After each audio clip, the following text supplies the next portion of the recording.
नमस्कार दर्शकों, मैं हूं आपके साथ नेहा शर्मा। दर्शकों, 12 मई 2013 को संत रामपाल जी महाराज के करौथा आश्रम पर धर्म युद्ध के नाम पर जानलेवा हमला करने के लिए गांव करौथा में एकत्रित हुए आर्य समाज के लोगों तथा पुलिस के बीच मुठभेड़ में खूनी संघर्ष हुआ, जिसमें एक महिला सहित 3 लोगों की मौत हो गई। इस संघर्ष में पत्थर, लाठियों और फायरिंग पुलिस तथा आर्य समाज दोनों की तरफ से हुई। इस कांड का कारण जानने के लिए हमारी टीम ने रोहतक का दौरा किया और उपद्रव तथा खूनी संघर्ष का कारण जाना, तो आर्य समाज के लोगों ने संत रामपाल जी महाराज पर कुछ आरोप लगाए। दर्शकों, इसके बाद हमने संत रामपाल जी महाराज जी के सतलोक आश्रम बरवाला का दौरा किया तथा आर्य समाज द्वारा उनके ऊपर जो आरोप लगाए गए थे, उन आरोपों का स्पष्टीकरण लिया। संत रामपाल जी महाराज ने बड़ी ही सहजता और सरलता से उन आरोपों के जवाब जनहित में हमारे सामने रखे। इसके लिए हम संत रामपाल जी महाराज का कोटि कोटि धन्यवाद करते हैं तथा अब जनता के सामने हर उस आरोप का जवाब रखते हैं जो संत रामपाल जी महाराज ने साधना टीवी को दिए। महाराज जी, आर्य समाज के लोगों का मानना है, आप जी कहते हैं कि महर्षि दयानंद की साधना वेद विरुद्ध थी। कृपया प्रमाण सहित बताइए। मैं अपनी तरफ से नहीं कहता, मैं प्रमाणित बातें करता हूँ। महर्षि दयानंद के चेलों द्वारा लिखी हुई सबसे पुरातन पुस्तकों से आपको प्रमाणित करता हूँ कि महर्षि दयानंद की साधना वेद विरुद्ध थी। ये भी प्रमाणित करता हूँ सब सदग्रंथों से, जिस कारण से उसको भक्ति लाभ हुआ नहीं और अंत में उनकी मृत्यु बहुत बुरा हाल होकर हुई। अभी आपके रूबरू कराता हूँ। अब महर्षि दयानंद की झलक दिखाते हैं आपको। एक ये जीवन चरित्र है महर्षि दयानंद सरस्वती का जीवन चरित्र। इसके लेखक हैं अमर शहीद लेखराम द्वारा संकलित प्रमाणिक उर्दू भाषा का आर्य भाषा में अनुवाद है। अनुवादक हैं आर्य महाउपदेशक श्री कविराज रघुनंदन सिंह निर्मल। संपादक हैं श्री पंडित हरिचंद्र विद्यालंकार। प्रकाशक हैं आर्य समाज, नया बास, दिल्ली 6 स्वर्ण जयंती के उपलक्ष्य में। ये संवत का 1971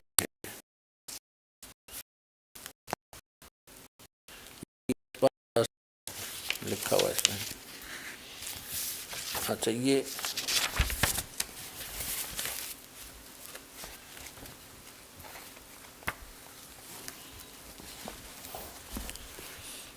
देखिएगा, ये है जीवन चरित्र महर्षि दयानंद सरस्वती।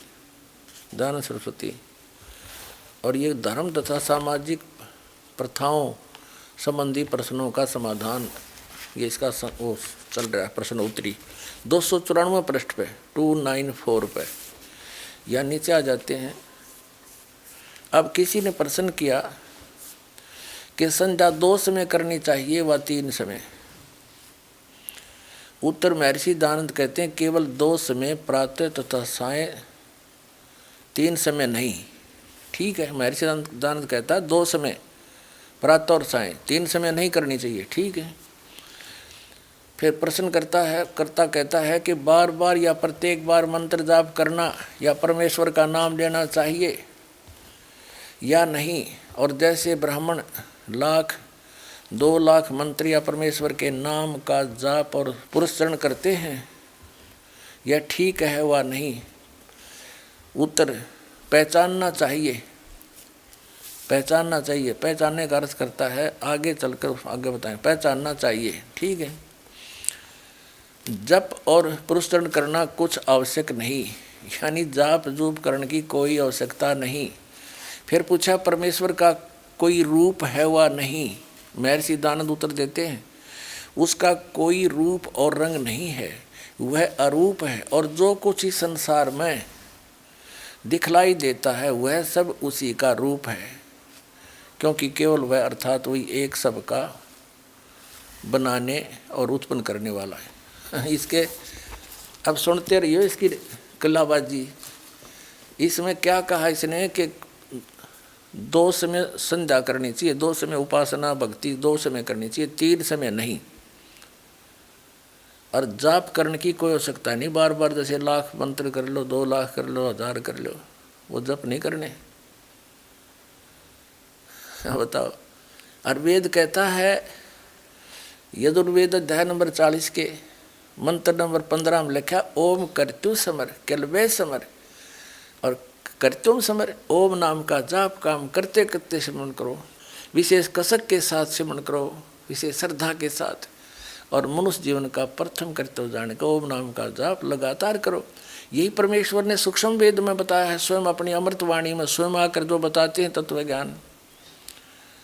नाम उठत नाम बैठत नाम सोत जागवे, नाम खाते नाम पीते नाम से ती लागवे। यही गीता में प्रमाण है।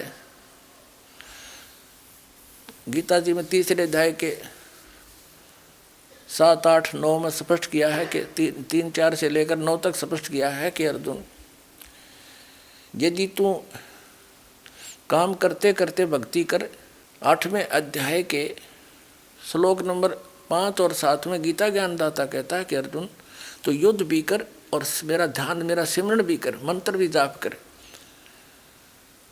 तो और गीता अध्याय नंबर 3 के श्लोक 4 से लेकर 9 तक कहा कि परमात्मा की भक्ति कर, नहीं तो तेरा निर्वाह कैसे होगा। काम करते करते भक्ति भी कर, हठियो करके ना बैठे, काम करते करते सिमरन कर और भक्ति भी कर। हरियो ज्ञानी कहता है बोला नाम जाप करने की कोई आवश्यकता नहीं, केवल 2 बार 2 समय सुबह और शाम, बस बीच में हमने डंड पे लो। वाह भाई वाह, बड़ा बढ़िया ज्ञान बताया। अब वेद क्या बताते हैं, भगवान की 3 समय तो प्रार्थना स्तुति करनी चाहिए और बीच में अपना नाम जाप करना चाहिए। ये कंप्लीट प्रोसेस है, ये दास के पास उपलब्ध है, वर्तमान में किसी के पास नहीं है। अब दिखाता हूँ आपको, ये देखिएगा ऋग्वेद 2 भाग,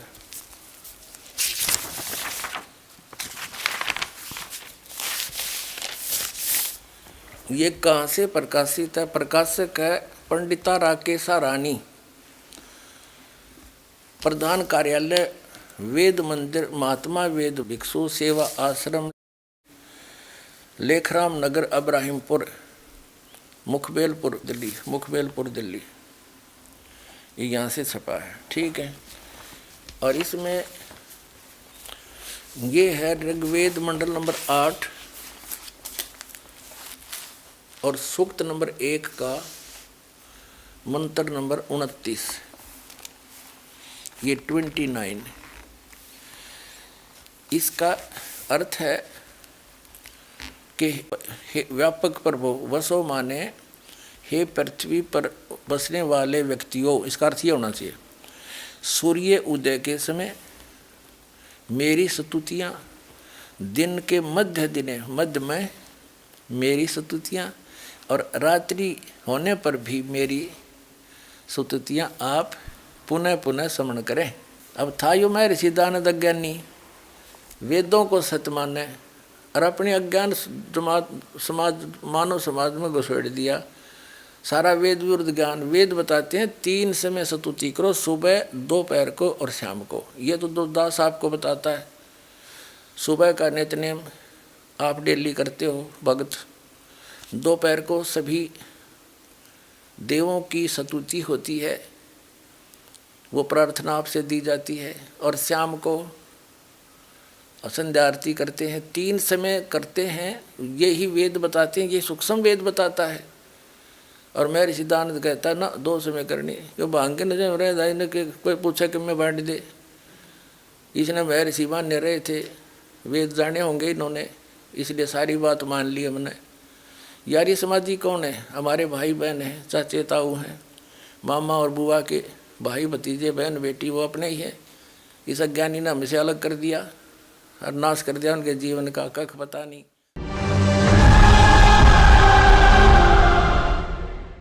गरीबदास साहिब जी का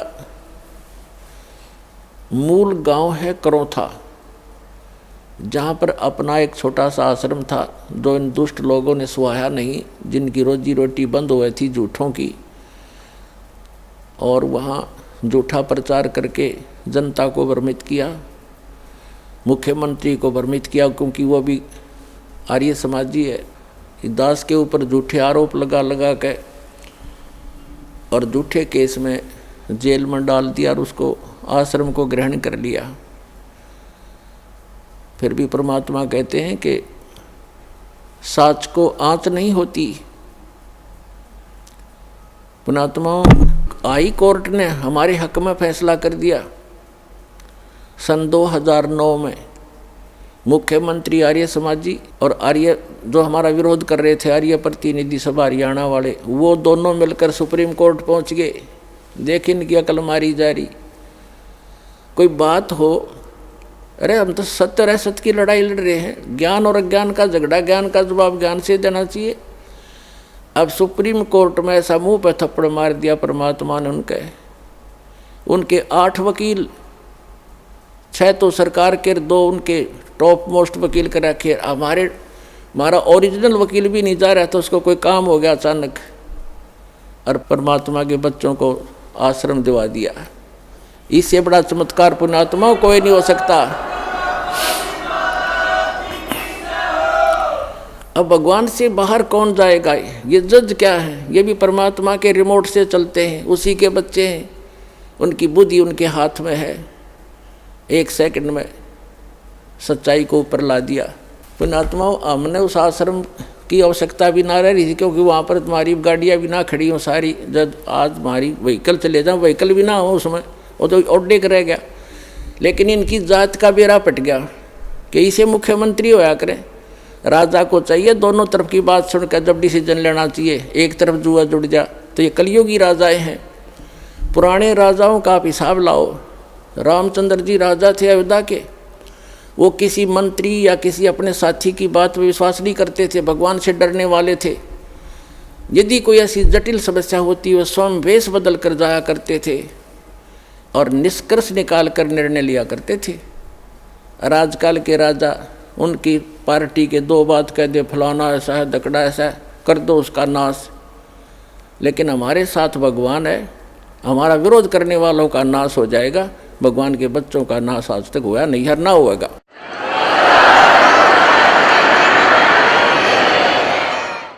और हम ना किसी का बुरा सोचा और ना सोचते। तो पुण्यात्माओं, ये गंदा लोक है, और अब और गंदे विचार हो गए हमारे। भगवान से डर रहा नहीं, और जब तक ज्ञान नहीं होगा अध्यात्म, तो भगवान से डरना छोड़ देता आदमी, और तभी मार खाता है। आज सबसे पहले परमेश्वर कबीर जी की सर्वसंगत परमात्मा का लाख लाख शुक्रिया करते हैं कि परमेश्वर ने आप जी का करौथा आश्रम वापस दिलवा दिया।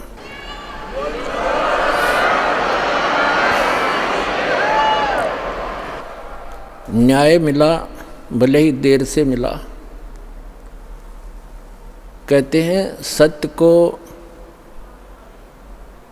कुछ दिन दबाया तो जा सकता है, मिटाया नहीं जा सकता। आज हमारा वो सर्व गंध हट गया, जो दुष्ट लोगों ने अफवाहें फैलाई थी, हमारी छवि को धूमिल करने की चेष्टा की थी। हमारे सब भक्तों ने मिलकर परमात्मा के यथार्थ ज्ञान को अपने सब भाई बहनों तक पहुंचाया, और जनता को सच्चाई का पता लगा। और आप देख रहे हैं कैसे उमड़ उमड़ कर परमात्मा के बच्चे सतलोक आश्रम बरवाला में दीक्षा प्राप्त करने के लिए आ रहे हैं। संकट मोचन कष्ट हरण हो, मंगल करण कबीर आगे शरण तेरी। संकट मोचन कष्ट हरण हो, मंगल करण कबीर के आगे शरण तेरी।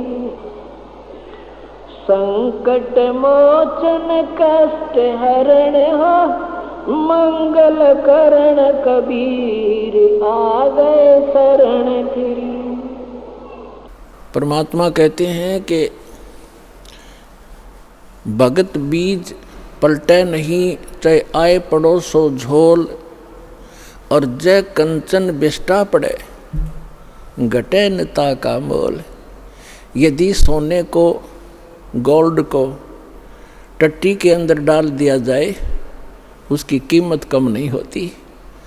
जिसको पता लगता है कि गोल्ड है, उठाकर साफ करके और अपनी तिजोरी में रख लेता है। तो पुण्यात्माओं, हमारे ऊपर जो गंद डाला था, आज जनता को पता चला कि सोने के ऊपर ये दुष्ट लोगों ने कूड़ा करकट डाल दिया था। आज साफ होने पर पता चला कि who is Rampal, who is Kabir God, और क्या था सतलोकाश्रम करोथा की सच्चाई। तो पुण्यात्माओं, जो भगवान के मार्ग में बाधा करते हैं वो बिल्कुल मंदबुद्धि के व्यक्ति होते हैं, जिनको दूसरे शब्दों में दुष्ट कह सकते हैं। वो तो ऐसे होते हैं जैसे रेल की पटरी पे अंधा गधा खड़ा हो गया, उसने गाड़ी आने की आवाज़ सुनी, उसने सोचा कोई तुझे डिस्टर्ब करने के लिए और इधर ही आ रहा है। जिधर से उसको गाड़ी आती महसूस हो रही थी उस तरफ दोनों पैर कर लिए पिछले कि आण दे निकट, अरे इसका लात मार। उसने दोनों दलौती मारी। जब गाड़ी निकट सी आलियन देने सोचा ये तो ऊपर चढ़ गया, कौन है तेरे? नोना बेरा मूर्ख, तू खड़ा है रेल के मार्ग में, तने एक तरफ होना चाहिए था। तो उसने दोनों दलत्ते मारे और वो पटक दिया ठाक। तो कंस ने मारे थे दोनों लात, रावण ने मारे थे, हिरण्यकशिपु ने भी ऐसे अंधे गधे का काम कराया था। और अब भी जो इस दास के परमात्मा के मार्ग में जो बाधा करेगा वो अंधा गधा ही होगा, ये सत्कर मान लेना।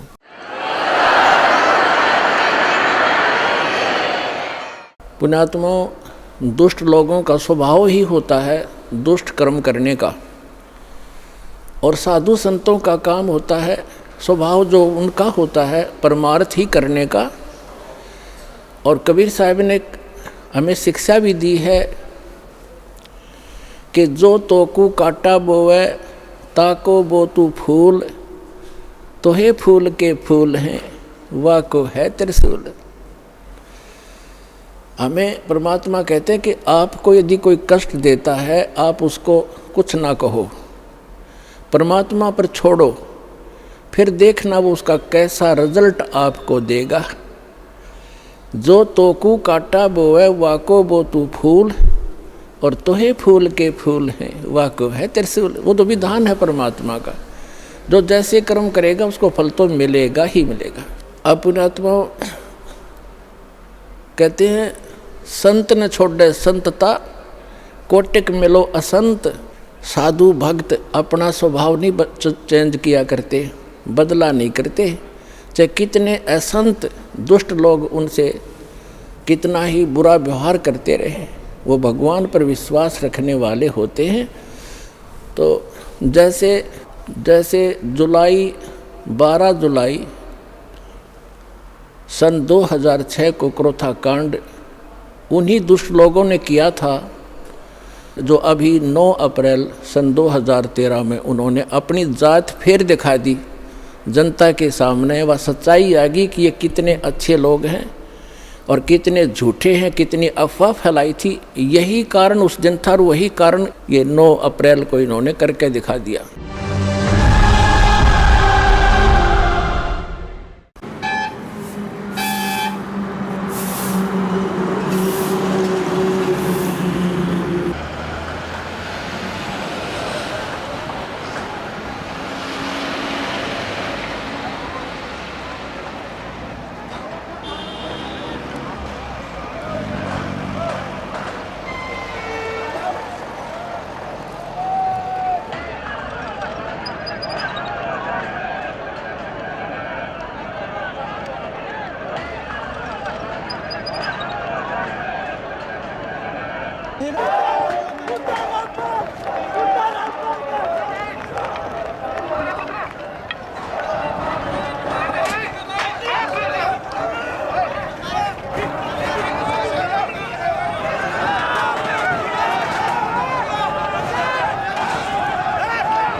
दर्शकों नमस्कार।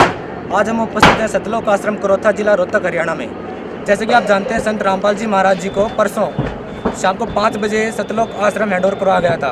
पुलिस प्रशासन अच्छी तरह से जानता था कि संत रामपाल जी महाराज जी के साथ आर्य समाज के जो पदाधिकारी हैं वह झगड़ा हो सकता है, लेकिन पुलिस प्रशासन ने इस तरफ कोई भी ध्यान न दे करके पुलिस प्रशासन मूक दर्शक बना बैठा रहा। अब आपको दिखाते हैं किस तरह से सतलोक आश्रम पर कब्जा किया है और पुलिस मूक दर्शक बनकर अभी भी देख रही है। इसमें सीधे तौर पर दिखाई दे रहा है कि मुख्यमंत्री भूपेंद्र सिंह हुड्डा का इसमें सीधा सीधा हाथ है। अभी आपको दिखाते हैं किस तरह से यहाँ पर इकट्ठे हो रहे हैं और चारों तरफ से पत्थरबाजी कर रहे हैं। पुलिस प्रशासन उनको दिशा निर्देश दे रहा है कि किस तरह से आपको करोथा आश्रम के ऊपर हमला करना है। अभी हम सतलोक आश्रम करोथा के ऊपर खड़े हैं, इसलिए हम ये सीढ़ियाँ डीवीसी बाहर नहीं पहुँचा पा रहे हैं। तो हम आपको ये बाद में दिखाएंगे कि किस तरह से पुलिस प्रशासन और आर्य समाज के जो पदाधिकारी हैं कुछ बलदेव के साथ में आए हुए हैं। एक आतंकवाद जैसी स्थिति यहाँ पर बन चुकी है। अब हम आपको दिखा रहे हैं कि किस तरह से पुलिस प्रशासन के साथ मिलकर के आर्य समाज के जो पदाधिकारी हैं हमला कर रहे हैं। ये देखिएगा।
भाई पॉइंट घेरे ये तो बता दिए ले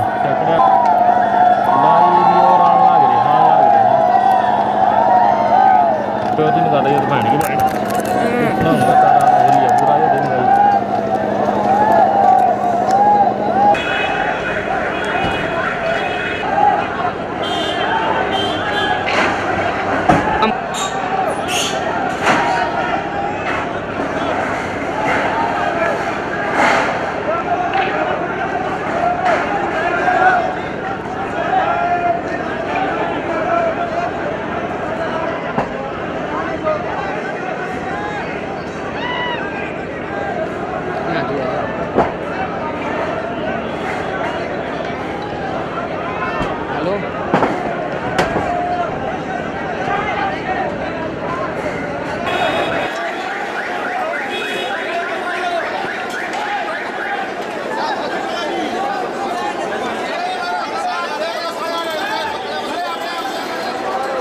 तो दर्शकों, संत रामपाल जी महाराज के अनुयायियों ने यह सोचकर अब की बार आश्रम को अपने हैंडओवर किया था कि शायद आर्य समाज के कुछ पदाधिकारी जो उपद्रव फैलाना चाहते हैं वो अब की बार उस प्रकार का कोई भी ऐसा काम नहीं करेंगे जिस प्रकार से यहाँ का हिंसा का माहौल बने। लेकिन एक बार फिर उन्होंने इस प्रकार की वानगी पेश की है कि हम किसी भी प्रकार का यहाँ पर ठंडा माहौल नहीं चाहते और उन्होंने उसी प्रकार यहाँ पर एक बार फिर उपद्रव किया और पत्थरबाजी की। संत रामपाल जी महाराज के अनुयायी हमारे साथ बने हुए हैं जो 3 दिन से यहाँ एक तांडव देख रहे हैं। आर्य समाज के जो पदाधिकारी हैं उन्होंने किस प्रकार का यहाँ पर उनके ऊपर जुल्म ढाया। आइए उनकी मुख से सुनते हैं कि किस प्रकार से आर्य समाज के लोगों के द्वारा उनके ऊपर हमला किया गया और किस प्रकार से उन्होंने अपना बचाव किया और प्रशासन का उनके ऊपर क्या रुख रहा। सर, क्या नाम है आपका? जी, मेरा नाम मनोज कुमार है। कहाँ से आए हैं सर आप? मैं हिसार का रहने वाला हूँ। सर, जैसे कि हमने देखा कल आर्य समाज के कुछ पदाधिकारियों द्वारा आपके आश्रम के ऊपर हमला किया गया है, क्या कहना चाहेंगे? किस प्रकार का एक अभी हमने जैसे कि हम पहले दिन देख रहे थे बहुत ही शांत माहौल यहाँ पर बना हुआ था, लेकिन अचानक आर्य समाज के कुछ पदाधिकारियों द्वारा आपके आश्रम के ऊपर हमला कर दिया गया, तो क्या कहना चाहेंगे सर आप? जी, हमें परसों जब पता चला कि सतलोक आश्रम करोथा हमें वापस मिल चुका है तो हमें बहुत खुशी थी और हम अपने घरों से बड़े खुश होकर यहाँ सफाई करने के लिए आए। यहाँ पहुँचे हम तो थोड़ी देर में ही हमें 2 या 3-4 घंटे बाद ही आर्य समाजियों ने घेर लिया। पुलिस के सामने ही वो सामने खेतों से आए और हम अंदर अपना सफाई कर रहे थे, उन्होंने हम पे पत्थरबाजी शुरू कर दी।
जिससे हमें फिर वही चीज़ याद आई जो 2006 में हुई थी।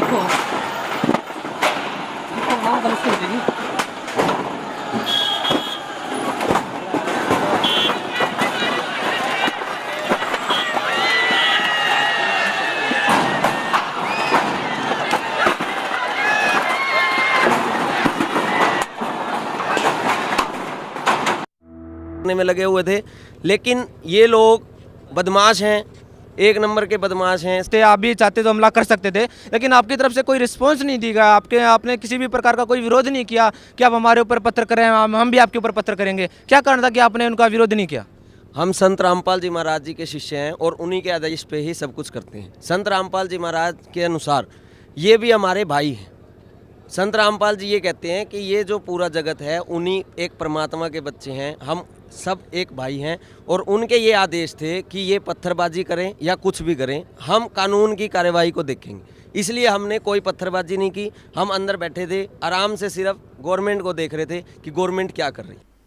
अभी आप देख रहे हैं सतलोक आश्रम करौथा, जिला रोहतक, हरियाणा, जिसे हरियाणा सरकार ने 12 जुलाई 2006 को असंवैधानिक तौर पर धारा 145 के तहत अपने कब्जे में ले लिया था।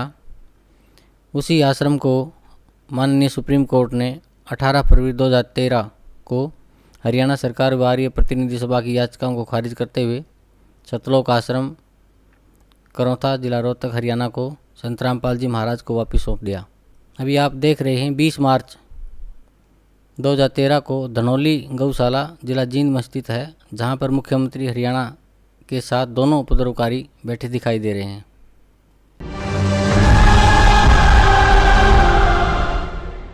रोहतक के सतलोक आश्रम को लेकर अब भी गतिरोध की स्थिति बरकरार है। बेशक सुप्रीम कोर्ट ने इस मामले में प्रशासन को कब्जा छोड़ने के आदेश दे दिए हों, लेकिन आर्य समाज के लोगों ने इस मामले को एक बार विवाद की वजह फिर बना दिया है। दरअसल आर्य समाज के लोग नहीं चाहते कि आश्रम का कब्जा वापस संत रामपाल के हाथों में जाए और इसके लिए वो कोर्ट में पुनर्विचार याचिका डालने की तैयारी में है। रोहतक के सतलोक आश्रम का मामला सुप्रीम कोर्ट के फैसले के बाद भी सुलझता नहीं दिख रहा है। दरअसल आर्य समाज के लोग अब भी इस बात पर अड़े हैं कि वो आश्रम पर दोबारा संत रामपाल का कब्जा नहीं होने देंगे। सोमवार को इन लोगों ने रोहतक में बकायदा पंचायत कर इस बात का ऐलान कर दिया। सभी धार्मिक संगठनों को पत्र आए थे, इसलिए थी कि रामपाल पुनः करौथा आश्रम में आने का प्रयास कर रहा है। निर्णय ये लिया गया उसको यहाँ पर नहीं आने देंगे।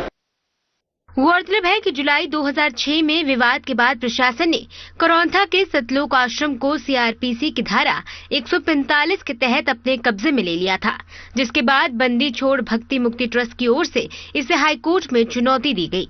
2009 में हाईकोर्ट ने प्रशासन को आदेश दिए कि वो आश्रम ट्रस्ट को सौंप दे। हाईकोर्ट के निर्णय को सरकार और आर्य प्रतिनिधि सभा ने सुप्रीम कोर्ट में चुनौती दी। 18 फरवरी 2013 को सुप्रीम कोर्ट ने सरकार की याचिका खारिज कर दी, लेकिन आर्य समाज के लोग अब भी मानने को तैयार नहीं हैं और फिर से कोर्ट का दरवाजा खटखटाने की बात कह रहे हैं। करौथा के सतलोक आश्रम के विवादित संत रामपाल ने आर्य समाज के धर्म गुरुओं की किताबों पर विवादित बातें अपने प्रवचनों के दौरान कही थी, जिसके बाद से ही संत रामपाल आर्य समाज के लोगों को फटी आंख नहीं भाते हैं। यही वजह है कि आश्रम की जमीन से आर्य समाज के लोगों का बेशक कोई लेना देना नहीं है, लेकिन फिर भी वो इसे अपनी मूंछों की लड़ाई समझ रहे हैं। पीटीसी न्यूज हरियाणा के लिए रोहतक से अनुज नरवाल की रिपोर्ट। पुलिस के सहयोग से उपद्रवकारी आचार्य बलदेव अपने साथियों सहित आश्रम पर हमला करने आते हुए और बुलेटिन की शुरुआत रोहतक की खबर के साथ, जहां सतलोक आश्रम में एक बार फिर बवाल हो गया है। दरअसल 2 दिन पहले ही प्रशासन ने सुप्रीम कोर्ट के आदेश पर इस आश्रम को संत रामपाल को सौंप दिया था और इसी से खफा आर्य समाज के लोगों ने आज आश्रम पर धावा बोल दिया है। आश्रम पर जमकर पथराव हुआ है और इस वक्त भारी पुलिस बल मौके पर तैनात है। रोहतक का ये वही करौंथा आश्रम है जो मंगलवार को एक बार फिर जबरदस्त हंगामे का गवाह बना। दरअसल आर्य समाज के लोगों को ये बात कतई रास नहीं आ रही थी कि सतलोक आश्रम वापस संत रामपाल के हाथों में आ गया है। लिहाजा मंगलवार को इन लोगों ने आश्रम पर हमला बोल दिया। इन लोगों ने चारों तरफ से आश्रम को घेर लिया और जमकर पथराव किया। बता दें कि सतलोक आश्रम पर कब्जा पाने के बाद संत रामपाल के लगभग 3000 भक्त आश्रम में आ चुके हैं। इनमें महिलाएं और बच्चे भी शामिल हैं। आर्य समाज के लोगों के हमले के बाद ये लोग आश्रम में ही कैद हो गए थे, यानी हालात 2006 जैसे बनते नजर आ रहे हैं। पिछले बार भी ऐसे ही किया था इन्होंने, हमारे को 7 दिन बंधक बना के रखा था। 7वें दिन हमला करके हमारे को जेल में डाला था और हमारे ऊपर जितने मिथ्या आरोप लगाए थे, आपको पता ही है, सारा मीडिया जानता है कि वो आज कोई भी उसके अंदर से कोई सिद्ध नहीं कर सके ये। और आश्रम हमारे को सुप्रीम कोर्ट ने दिया है। पहले हाई कोर्ट के आदेश को इन्होंने नहीं माना, फिर सुप्रीम कोर्ट में हम गए। सुप्रीम कोर्ट के आदेश को अगर नहीं मानते तो क्या है ये। फिलहाल पुलिस ने गुस्साए आर्य समाज के लोगों को मनाने का लगातार प्रयास कर रही है, लेकिन ये किसी भी कीमत पर मानने को तैयार नहीं है। ऐसे में पुलिस इनके आगे बेबस दिखाई दे रही है। माननीय अदालत के आदेश की पालना करिए और इनको हम समझा के जितना भी होगा इनको भी यहाँ से जो ना अंदर से क्राउड कम करेंगे। लेकिन अब हम ये आप हमारी पोजीशन समझे, हमने माननीय आदेश के कोर्ट के आदेश की पालना की है और कल हम आपके साथ बैठ के आप एक कमेटी बना लें, हम आपके साथ बैठ के। बहरहाल अब हालात ये है कि आश्रम के अंदर संत रामपाल के समर्थक हैं और बाहर आर्य समाज के लोगों का डेरा, यानी हालात तनावपूर्ण हैं और रुक रुक कर पत्थरबाजी का दौर जारी है। फिलहाल पुलिस जल्द ही हालात पर काबू पाने का दावा कर रही है। पीटीसी न्यूज हरियाणा के लिए रोहतक से अनुज नरवाल की रिपोर्ट। उपद्रवकारी ब्रह्म प्रकाश अपने साथियों सहित सतलोक आश्रम करौंथा पर हमला करने आते हुए। अभी आप देख रहे हैं सुप्रीम कोर्ट के आदेशों के बावजूद स्थानीय प्रशासन ने 45 दिन तक आश्रम नहीं सौंपा। अभी आप देख रहे हैं 7 अप्रैल 2013 को सुप्रीम कोर्ट के आदेशों के अनुसार प्रशासन ने आश्रम ट्रस्ट को सौंप दिया, लेकिन आश्रम को वापस अपने कब्जे में करने के लिए सुनियोजित नीति के तहत कार्य करना शुरू कर दिया। जैसा कि आप देखेंगे विभिन्न समाचार पत्रों की फोटोकॉपी। अब जो चित्र आप देख रहे हैं उसे स्पष्ट है कि मात्र 40-50 उपद्रवकारियों को भारी पुलिस बल रोकने में नाकाम रहा। इससे सिद्ध है कि प्रशासन मुख्यमंत्री के आदेशानुसार उपद्रवकारियों से मिला हुआ था। अभी देखिए उपद्रवकारियों ने रोहतक झज्जर रोड पर जाम किया और सतलोक आश्रम पर आक्रमण कर दिया। देखिए आप, आर्य समाज के लोग नेशनल हाईवे पे को जाम करते हुए हवन यज्ञ कर रहे हैं। सतलोक आश्रम पर पथराव करते हुए आर्य समाज के उपद्रवकारी, उन्हें रोकने में नाकाम पुलिस प्रशासन। अभी देखिए आप विभिन्न तस्वीरों के माध्यम से कि कैसे प्रशासक मूक दर्शक बना हुआ है और उपद्रवकारी उपद्रव और उत्पात मचा रहे हैं।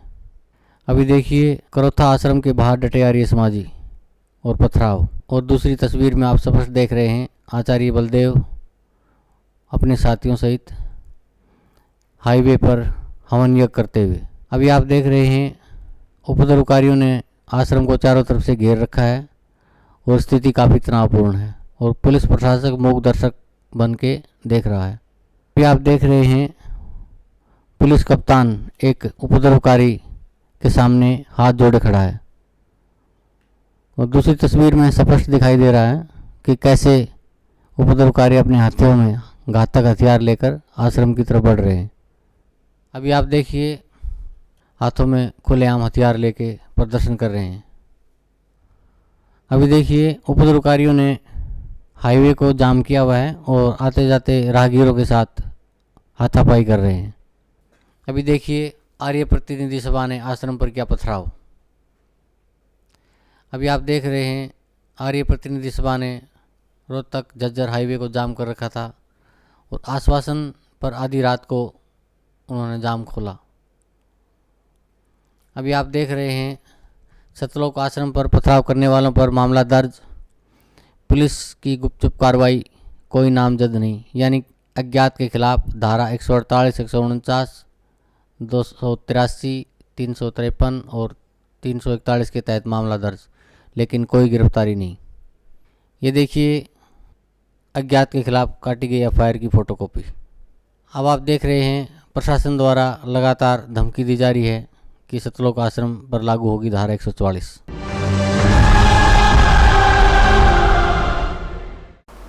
आप परमात्मा पे विश्वास रखना। संत साधु कभी किसी का बुरा नहीं सोचते, ना करते और ना ही सोचना चाहिए। परमात्मा से कोई चीज़ छुपी नहीं है। यदि हम भगवान से डरने वाले हैं और हम परमात्मा, कबीर जी को परमात्मा मानते हैं, तो भगवान भगवान वाले काम किया करता है। आपने बहुत शांति रखनी पड़ेगी। उन दुष्टों का तो नाश होया पड़ा है, उनका तो पतन हो रहा है। वो चाहते हैं कि आपका भी नाश कर दें झगड़ा वगड़ा करके। आपने जो संयम दिखाया 9 अप्रैल सन 2013 में करोथा के अंदर, मेरी आत्मा गदगद कर दी। बच्चों, तुमने साधुता दिखाई और आगे भी इतना संयम रखना। कहते हैं हस्ती डर माने नहीं जो स्वान भुकाही, और शीश महल को देख के वो भौंक भौंक मर जाएं। हाथी कभी भी कुत्ते भौंकते रहो उनकी परवाह नहीं करता, क्योंकि वो उसको हानि कर नहीं सकते। और जो कुत्ते होते हैं वो अपने दोष, अपने जैसा ही शीशे के महल में, कहीं शीशे का महल बना हो, वो उस दर्पण के अंदर, उस शीशे के अंदर अपनी शक्ल देखकर सामने वाले को एक दुष्ट विरोधी मानकर वो कुत्ता अपनी ही परछाई सामने जो तस्वीर दर्पण में दिखती है उसकी तरफ भागता है भौं भौं करके कि तुझे मार डालूंगा, तू गंदा कैसे आ गया यहाँ पर। और वो होता है उसका स्वरूप। तो कहते हैं वो कुत्ता उस शीशे के महल में अपनी ही शक्ल देख देख कर भौंक भौंक के मर जाएगा। इसी प्रकार जो दुष्ट लोग हैं वो अपना गंध साधु संत और भक्तों में अपनी ही परछाई देखा करते हैं। चोर को चोर ही नजर आते हैं, संत को संत ही नजर आते हैं। एक चोर किसी शरीफ व्यक्ति के घर पर रुक गया यात्री बनकर। अब उस शरीफ व्यक्ति ने उस चोर को अपने घर के बीच में सुलाया, एक नेक आदमी मानकर। घर वाला सो गया निश्चिंत होकर के, खाना खुना खिला के, और चोर रात्रि में चोरी करके चला गया। अब उस नेक व्यक्ति को, वो स्वयं नेक था, उसको चोर दिखाई नहीं दिया वो, और एक शरीफ व्यक्ति चला गया चोर के घर पे, यात्री रात्रि में रुक गया। अब वो चोर सारी रात जागता रहा कि कहीं ये रात ने तेरी चोरी ना कर ले। और वो शरीफ आदमी खा के खाना सामने सोया था और सुबह आराम से उठा, और चोर सारी रात जागता रहा कहीं ये रात ने चोरी ना कर ले जा, क्योंकि उस शरीफ व्यक्ति में वो दुष्ट चोर अपनी ही परछाई देख रहा था, अपना ही दोष देख रहा था। तो इसी प्रकार जो इस दास का विरोध कर रहे हैं और उस दास पर जो ऐसे आरोप गंदे लगाए झूठे, वो स्वयं ही ऐसे थे। और पुण्यात्माओं, आप देख रहे हो करोथा आश्रम सरकार के पास रहा 7 वर्ष, उसको लुटवा दिया, करोड़ों की संपत्ति भक्तों के दान का नाश करवा दिया, सारा लुटवा दिया। और आज परमात्मा ने हमें क्या दे रखा है। और जो ऐसा बताते हैं, सुनने में आ रहा है कि जो उस परमात्मा के सच्चे स्थल से कोई सामान उठा कर ले गया था, उनका सर्वनाश होने जा रहा है। एक ने बताया कि एक हमारे गांव में उठा कर ले गया था पुलिस वाला, तो उसके पुत्र का विवाह हुआ। वो लड़की ने आकर देखा कि तुम ये चोरी का सामान एक संत के दरबार का उठा कर लाए हो।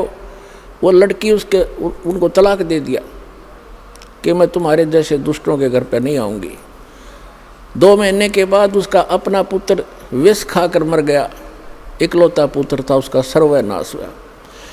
तो पुण्यात्माओं, हम किसी को बद्दुआ नहीं देते, लेकिन भगवान का जो तराजू है वो एररलेस है। मन तू पावेगा अपना किया रे, भोगेगा अपना किया रे। अब जैसे एक बिच्छू दरिया में बहता हुआ आ रहा था और एक संत भक्त स्नान कर रहा था दरिया में। उसने देखा ये जीव डूबेगा, मरेगा। उसने ऐसे हाथ में उठाया, उसको बाहर फेंकना चाहा। बिच्छू ने डंक मारा और पानी में गिर गया। उसने फिर उठाया, उसने फिर डंक मारा और पानी में उछल गया। उसने फिर उठाया, उसने फिर डंक मारा और कुछ देर में फिर उसने दोनों हाथों से पानी समेत ही उसको पटरी पर फेंक दिया। एक आम व्यक्ति खड़ा खड़ा देख रहा था, कहने लगा, रे भले आदमी, तेरे तो हाथ पर डंक मार रहा है, तू इसको बचाने की चेष्टा कर रहा है, मरने दे, इसको बहने देता। तो उस भक्त ने कहा कि ये अब इसका स्वभाव है ये, और मेरा स्वभाव है ऐसा। हमारा परमार्थ करने का स्वभाव है और बिच्छू का डंक मारने का स्वभाव है। जब ये अपना स्वभाव नहीं छोड़ सकता तो मैं कैसे छोड़ दूं? तो पुण्यात्माओं, जो दुष्ट लोग हैं वो तो बिच्छू हैं, वो तो डंक मारते रहेंगे।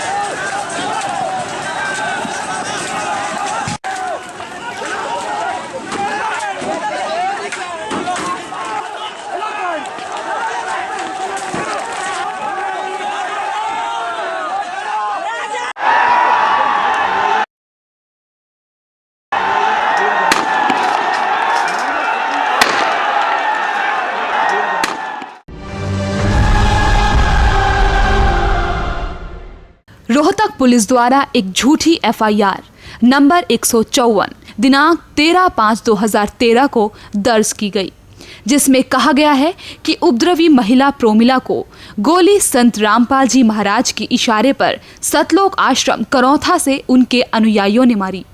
जबकि 12 मई 2013 को एफआईआर क्रमांक 152 में जो उपद्रवियों के खिलाफ काटी गई है, उसमें स्पष्ट है कि आज सुबह 9-10 बजे के आसपास आचार्य बलदेव राज के नेतृत्व में कुछ महिलाओं तथा पुरुषों ने गोलियों, लाठियों तथा अवैध असला से पुलिस पर जानलेवा हमला किया तथा आगजनी की, जिसमें पुलिस ने भी आत्मरक्षा के लिए फायरिंग की, जिसकी पुष्टि घटनास्थल पर उपस्थित रोहतक के पुलिस कप्तान विवेक शर्मा ने मीडिया को दिए साक्षात्कार में भी की है। पुलिस द्वारा समझाइश दी जा रही थी, इसी दौरान कुछ लोग उग्र हो गए और गांव की तरफ गए। वहां पर कुछ असामाजिक तत्व जो बाहरी थे उनको भी इकट्ठा करके ले आए और जगह जगह से पुलिस पर पथराव करना शुरू कर दिया। उनके पास अवैध असले थे, पुलिस की तरफ एम्ड फायर किया गया।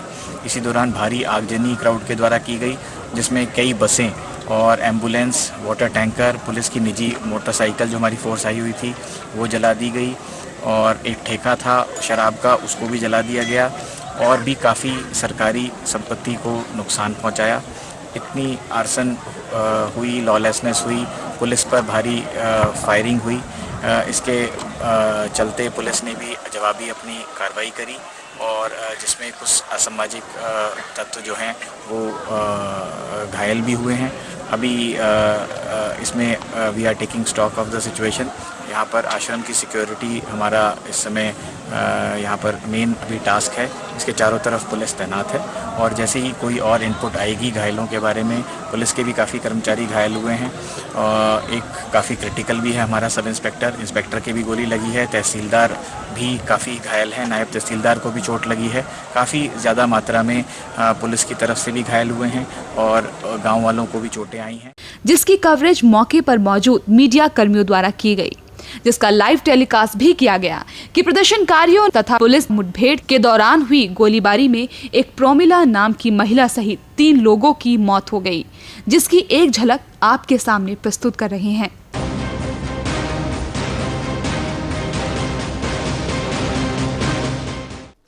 ज्यादा जानकारी के साथ जुड़ गए हैं हमारे संवाददाता रोहतक से सुरेंद्र सिंह। जी सुरेंद्र, फिलहाल स्थिति क्या है वहां पर, ये बताएं। जी देखिए, जहाँ तक स्थिति की बात अगर की जाए, एक तरफ अभी फिलहाल पुलिस खड़ी है और दूसरी तरफ ये प्रदर्शनकारी खड़े हैं और फिलहाल स्थिति जो है तनावपूर्ण हुई है। और अभी कुछ देर पहले एक एम्बुलेंस यहाँ पर आई थी, उसको भी इन लोगों ने तोड़ दिया है और उसमें आग लगा दी है। जी सुरेंद्र, कितने लोग घायल हुए और कितने पुलिसकर्मी भी घायलों में शामिल हैं? जी अभी तक जो सूचना सामने आ रही है तो लगभग 2 दर्जन के करीब पुलिस कर्मचारियों को इस पथराव में चोटें आई हैं और वहीं जो पुलिस ने जवाबी कार्रवाई की है, जिसमें पुलिस द्वारा फायरिंग भी की गई है। उस फायरिंग में 4 लोगों को गोलियां लगी, जिसमें से एक युवक और एक महिला की रोहतक पीजीआई में मौत हो चुकी है, जबकि 2 जिनको गोली लगी है उनका इलाज फिलहाल रोहतक पीजीआई में चल रहा है। आपको बता दें कि पुलिस और प्रदर्शनकारियों के बीच हुई इस झड़प में अब तक एक महिला सहित 2 लोगों की मौत हो चुकी है।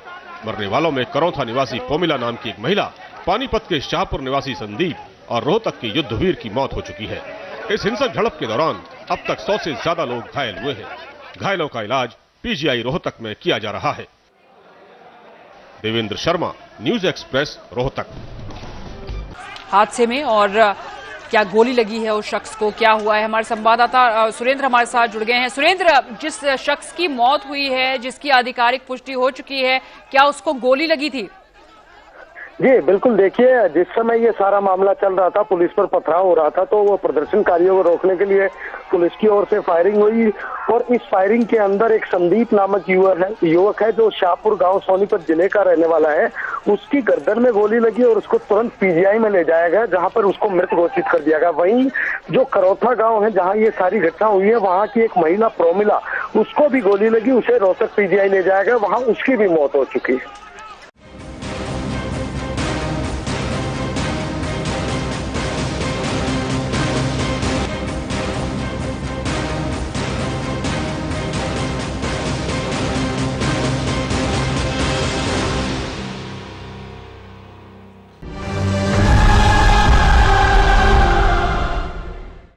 एक झूठी एफआईआर क्रमांक 154 दिनांक 13 मई 2013 को सदर थाना रोहतक द्वारा काटी गई, जिसमें संत रामपाल जी महाराज जी को झूठे मुकदमे में फंसाने की कुचेष्टा की गई है।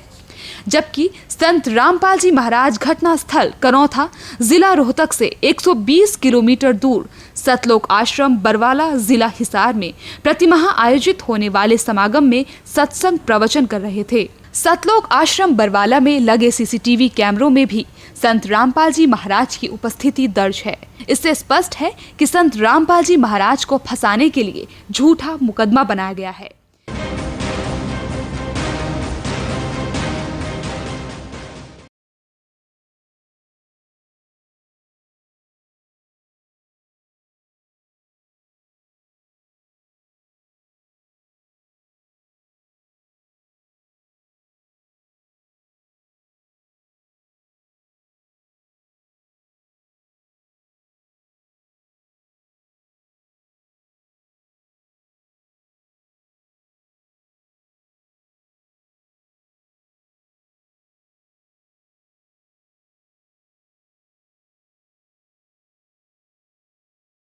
इसी तर्ज पर जुलाई 2006 में एक झूठी एफआईआर क्रमांक 198 दिनांक 13 जुलाई 2006 को काटी गई।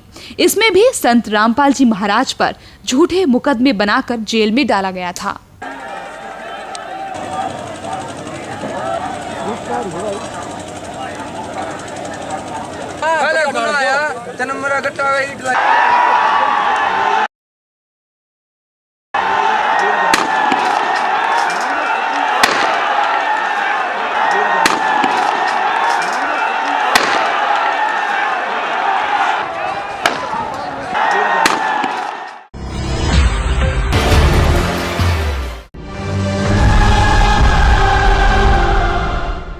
पुण्यात्माओं, जो दुष्ट लोग हैं वो तो बिच्छू हैं, वो तो डंक मारते रहेंगे, लेकिन आप संत भी हो। और जो तो को काटा बोवे ताको बो तू फूल, और तोहे फूल के फूल हैं वाको है त्रिशूल। दर्शकों, संत रामपाल जी महाराज के अनुयायियों ने 12 मई 2013 के अनर्थ को टालने के लिए सोनिया गांधी और प्रधानमंत्री से मिलने की कोशिश की, परंतु मिलने नहीं दिया गया।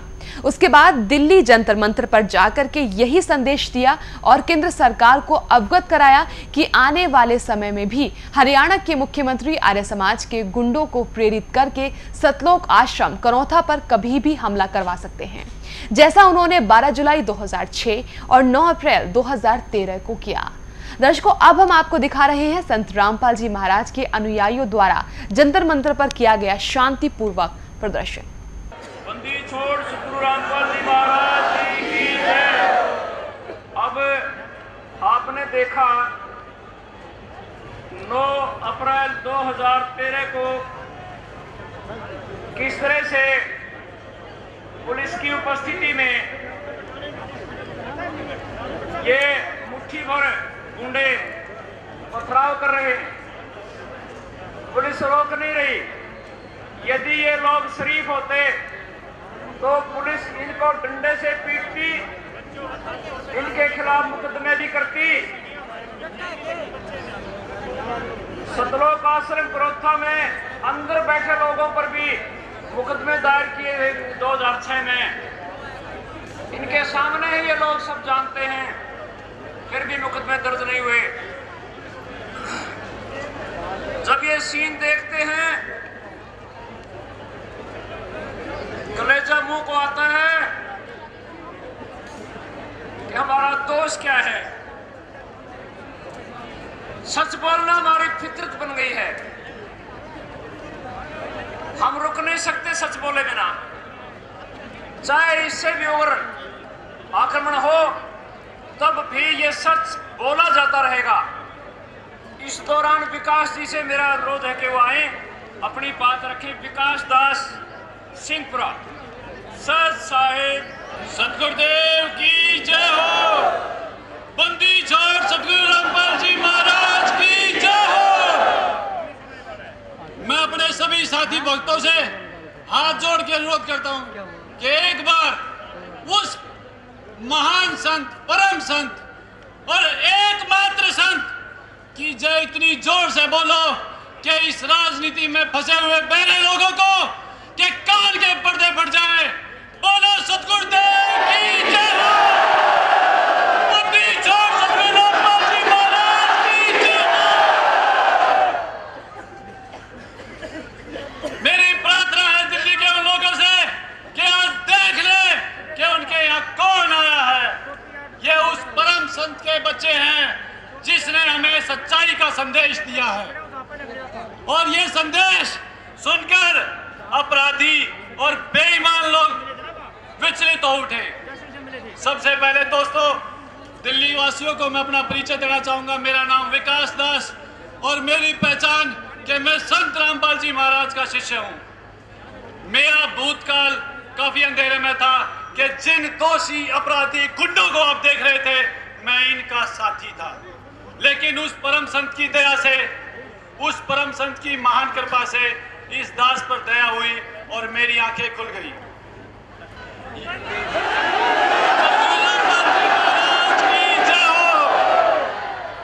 ये आचार्य बलदेव और ये तमाम भगवा और सफेद कपड़े पहने हुए लोग झूठे और बेईमान हैं। ये सब जानते हैं कि सच्चाई क्या है, लेकिन अपने पद और प्रतिष्ठा और झूठी शान के लिए बार बार उस संत के परम बच्चों के साथ ये गुस्ताखियां करते हैं। 2006 12 जुलाई 2006 करौथा कांड इनकी साजिश का नतीजा था। इन लोगों ने सोची समझी चाल के तहत आश्रम करौथा की सच्चाई पर हमला किया, लोगों को झूठी बातों से भड़काया और एक व्यक्ति का खुद इन्होंने कत्ल किया। यह सच्चाई है कि उस व्यक्ति की मृत्यु पहले भी आपको वक्ता बता चुके हैं कि बिल्कुल नजदीक से की गई। इनकी साजिश और उस परम संत जिसका चरणामृत बहुत मुश्किलों से बहुत जन्मों की भक्ति के प्राप्त होता है, इन गुंडे लोगों ने उनको 22 महीने के लिए जेल में डाल दिया। यह दुर्भाग्य है इस भारतवर्ष का, यह दुर्भाग्य है इस स्वतंत्रता का दावा करने वाले लोगों का। कल ये दिल्ली वासी ये ना कहे कि हमें किसी ने बताया नहीं। आज ये तमाम इतनी जनसभा शायद आज से पहले कभी दिल्ली में हुई नहीं, जंतर मंतर पर आगे कभी नहीं होगी। ये भीख मांगने के लिए नहीं आए, ये जगाने के लिए आए हैं कि सच्चाई का साथ देने की अगर हिम्मत है तो आओ संत रामपाल जी महाराज के साथ। एक अकेला प्रहलाद हिरण्यकश्यप के राज से नहीं दबा था। यहाँ तो प्रहलाद और मीराओं की गिनती नहीं है। ये भूपेंद्र हुड्डा जालिम से दबने वाले नहीं है। और भूपेंद्र हुड्डा अपने कान खोल के सुन ले, भक्तों को कुचलने की ताकत आज से पहले किसी राजा में हुई नहीं और आगे कभी होगी नहीं।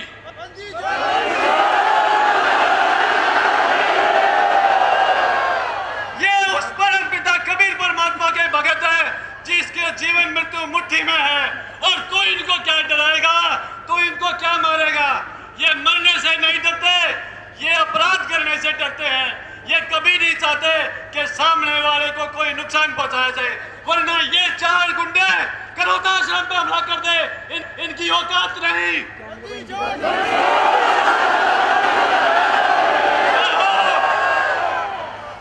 हमारे जो अंदर भगत बैठे थे वो भगत इनसे गिनती में ज्यादा थे, वीरता में ज्यादा थे, और वो सभी डर से परे थे। लेकिन एक डर उनके ऊपर सर्वोपरि है कि वो उस परम पिता से डरते हैं और वो उस परम पिता के न्याय पर विश्वास रखते हैं। नहीं तो इनकी ताकत नहीं। आज हम ये भीख मांगने नहीं, प्रेस मीडिया और दिल्ली के लोगों को सच्चाई उजागर करने आए हैं कि जो यह सच्चाई और स्वतंत्रता का दम भरते हैं, उनके राज में भक्तों के साथ क्या हो रहा है। राजनीति राज नहीं चाहते हम राज नहीं चाहते, हमें किसी राज की इच्छा नहीं। हम उस परमात्मा की शांति से बैठकर भक्ति करना चाहते हैं। लेकिन भूपेंद्र हुड्डा हमें भक्ति करने नहीं देना चाहता। वो ये चाहता है कि हम सड़क पर आंदोलन के लिए उतारू हो जाए, लेकिन हम व्यवस्थित है, हमारा मार्ग निश्चित है और हम उससे भटकने वाले नहीं। भूपेंद्र हुड्डा तेरे 1000 जुल्म सहेंगे, लेकिन तू उस न्याय से डर जो परमात्मा करेंगे।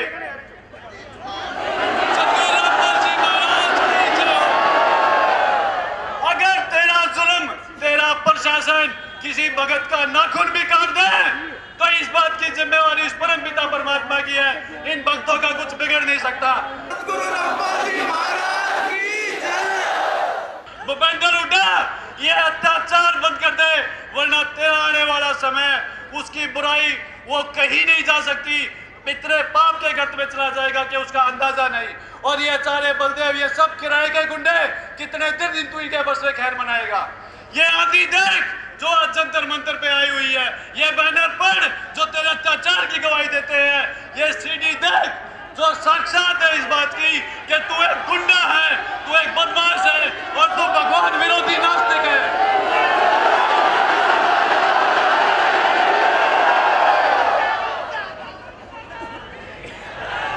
2006 में आश्रम पर हमला करवाया गया।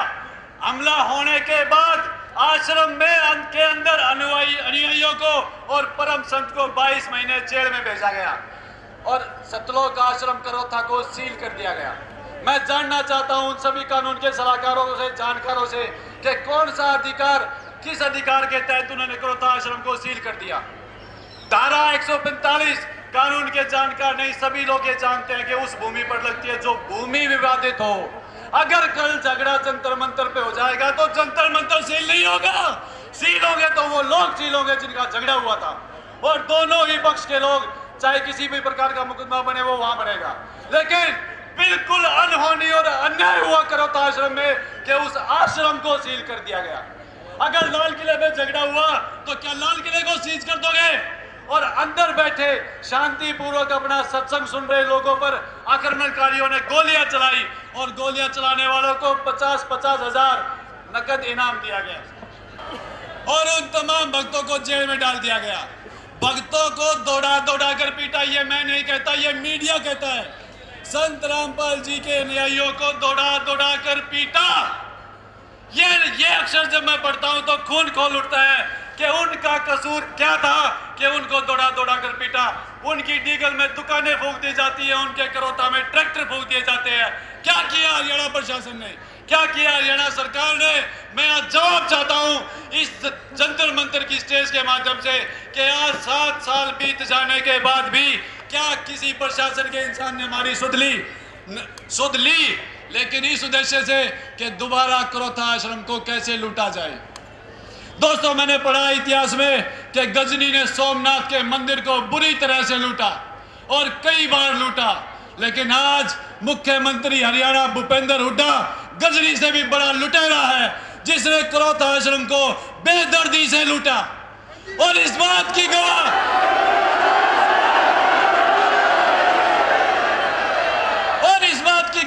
वो 2 FIR जो उसी के प्रशासन में दर्ज है, उसमें लिखा गया कि ये सामान आश्रम करोथा का लूटा गया और बाद में उन अपराधियों का पता नहीं लगा, वो अनट्रेस्ड हो गई।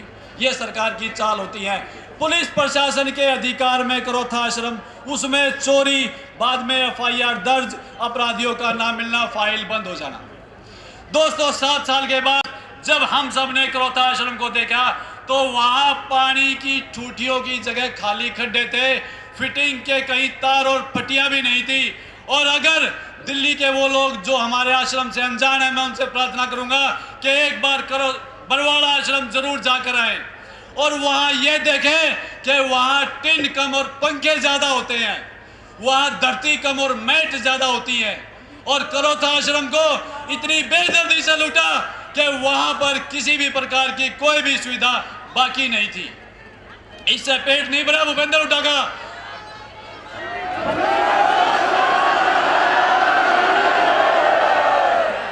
नवंबर 2009 में आदरणीय हाई कोर्ट ने आदेश दिया कि करोथा आश्रम की संपत्ति उसके मालिकाना हक भक्ति मुक्ति ट्रस्ट को सौंप दी जाए, लेकिन कहा अभी लूटना बाकी था। इसी चाल के चलते हुए उन्होंने सुप्रीम कोर्ट में एक याचिका दर्ज की कि हाई कोर्ट के निर्णय को चैलेंज कर दिया। 2.5 साल तक हमें आर्थिक और मानसिक रूप से सुप्रीम कोर्ट में धक्के दिलवाए भूपेंद्र सिंह हुड्डा ने, लेकिन न्यायालय हमेशा सर्वोच्च न्यायालय का फैसला सिर माथे पर। 18 फरवरी 2013 को संत रामपाल जी महाराज की दया से वो दिन आया कि माननीय सुप्रीम कोर्ट ने वो याचिका खारिज कर दी और हाई कोर्ट के निर्णय को जारी रखा कि आप करोथा आश्रम को भक्ति मुक्ति ट्रस्ट को सौंप दें। भक्तों में खुशी की लहर दौड़ गई।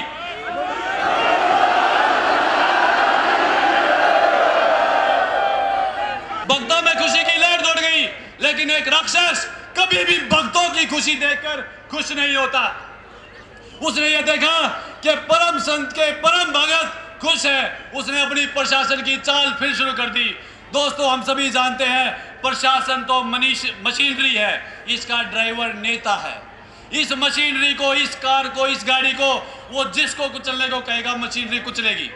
प्रशासन ने जोड़ तोड़ शुरू किए और हमारे भक्तों के 45 दिन लगातार धक्के खाने के बाद और प्रशासन की प्रत्येक चाल उस परमात्मा कबीर साहिब की दया के कारण नाकाम होते हुए 7 अप्रैल 2013 का वो ऐतिहासिक दिन आया जिस दिन हमें अपना